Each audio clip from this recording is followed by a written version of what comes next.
Good evening. Tonight, we're talking about required inputs. Not motivation, not inspiration, not vibes. Inputs. Because a day requires certain things from a man. The body has to be moved. The mind has to be directed. The mouth has to be governed. The appetite has to be questioned. The work has to be touched. And the truth has to be told. That's the arrangement. Not because the universe is cruel, you see. Not because life is trying to humiliate you, but because every life is built out of inputs. What you feed grows. What you neglect weakens. What you repeat becomes familiar. And what becomes familiar starts to feel like identity. The standard does not ask what you meant to do. It does not ask what you almost did. It doesn't ask what you planned, posted, imagined, or intended. It asks one question. What did you do? Did you rise? Did you move? Did you return? Did you keep the promise after the feeling passed? Did you supply the required inputs? Now, wouldn't it be wonderful if none of this were true? Wouldn't that be something? Wouldn't it be marvelous if you didn't have to get out of bed? If the covers could become your kingdom, and if the pillow could become your throne? If the day could show up with all its little obligations, all its little invoices, all its little demands on your soul, and then politely excuse itself? Wouldn't that be nice? To never rise, to never answer, to never become, just remain, warm, hidden, unrequired. And wouldn't it be wonderful if appetite had no memory? If you could eat what you wanted, drink what you wanted, scroll as long as you wanted, chase whatever called your name, and nothing ever came back to collect payment. No heaviness in the body, no fog in the mind, no shame in the morning, no account to settle with the mirror. Wouldn't that be convenient, if consequence was just some old superstition? Some dusty old idea for serious men with bad lighting and stiff collars. If the body was only a toy. If the soul could be neglected without noticing. If becoming required nothing from us. If discipline could be delivered like a package. If the soul could be financed in low monthly payments. That would be something, wouldn't it? If the screen could glow forever. If the music could swell forever. If the appetite could keep feeding, and somehow, in all that motion, you never had to ask the terrible question, what am I becoming? Because that is the question, not what do I want? The modern man knows what he wants. He wants everything. He wants pleasure without price, strength without strain, intimacy without honesty. He wants transformation without surrender. He wants to remain exactly as he is and still somehow become something greater. And wouldn't that be wonderful? If the mountain came down to meet the lazy man. If the forge warmed itself around cold steel. If courage could be downloaded. But unfortunately, or maybe perhaps mercifully, that is not the arrangement. The body still requires its inputs. The mind still requires direction. The soul still requires order, and the life a man claims to want still requires a man capable of supplying them. Reality does not get offended when he refuses. It doesn't yell.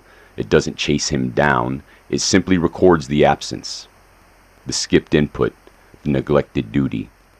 The appetite obeyed, the standard postponed, and then, in time, it hands him the result. The standard doesn't resent the man who sleeps too much. It simply allows him to become the kind of man who sleeps too much.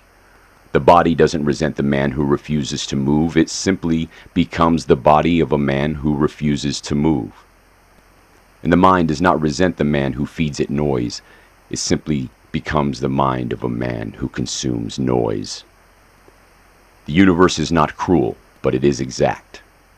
It doesn't punish the man who feeds every appetite. It simply allows the appetite to grow teeth. It doesn't condemn the man who runs from silence.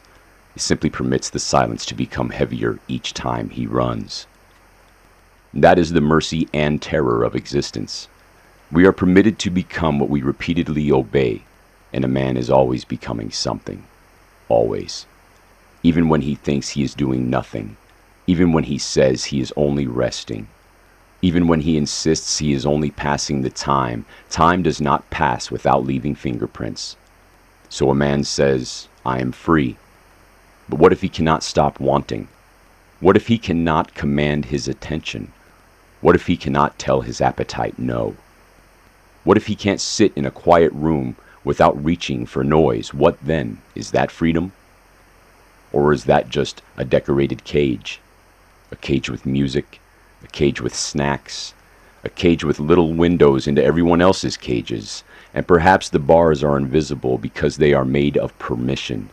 Permission to collapse, permission to excuse, permission to remain unfinished, permission to be less than the thing you know privately, painfully, you were supposed to become. Now, this is not condemnation, it is observation. An honest observation is often the beginning of freedom, because a man cannot govern what he refuses to see. He cannot command what he will not name, and he cannot outgrow a pattern he keeps defending as his personality. That's the little trap. The weaker part of a man rarely arrives as a villain. It arrives as a negotiator. It says, only today. You have been through enough. No one will know. This is not who you are. And that last one is dangerous because the thing you repeat is exactly what you are becoming. Not forever, not beyond repair, but for now. For this season, for this body, this mind, for this life, you keep voting into existence. And that brings us to the divided self. The self he calls me is not one thing. It is a crowd. There is the man who wants to rise and the man who wants 5 more minutes. There is the man who wants to be strong and the man who wants comfort to explain itself as wisdom. There is the man who wants to be honest and the man who wants to be understood without being exposed. The loudest voice is not always the truest one. The most wounded voice is not always the wisest one. The most urgent voice is not always the one qualified to lead. The tired man should be heard, but he should not govern. The hungry man should be acknowledged, but he should not govern. The angry man may have information, but he should not govern. The wounded boy may deserve compassion, but he cannot be permitted to drive the whole machine, because if he does, he will drive it toward whatever feels safe, familiar, and immediate, not toward what is true, not toward what is durable, not toward what will make a man whole. This is why discipline is so often misunderstood. Discipline is not hatred of the self. Discipline is not punishment. Discipline is not some joyless religion for men who forgot how to laugh. Discipline is the art of deciding which part of you is qualified to lead, and that is all. It is not a whip, it is a throne. It is not the denial of life, it is the ordering of life. It is the moment the man inside the man stands up and says, no, not that one. He is loud, but he is not fit to rule. And that is where freedom begins. Not in doing whatever impulse demands. Not in calling every appetite authentic. Not in mistaking permission for liberty. Freedom begins when the man can hear the appetite, understand the appetite, and still decline the appetite. And then the work begins.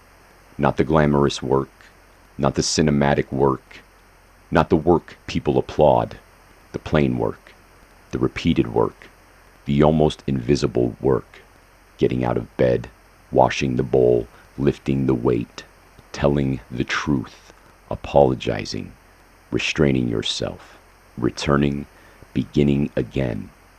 There is something cosmic about this, though we miss it because it looks ordinary. A star burns by law. A river cuts stone by persistence. A tree does not negotiate with winter. The body adapts to what is demanded of it.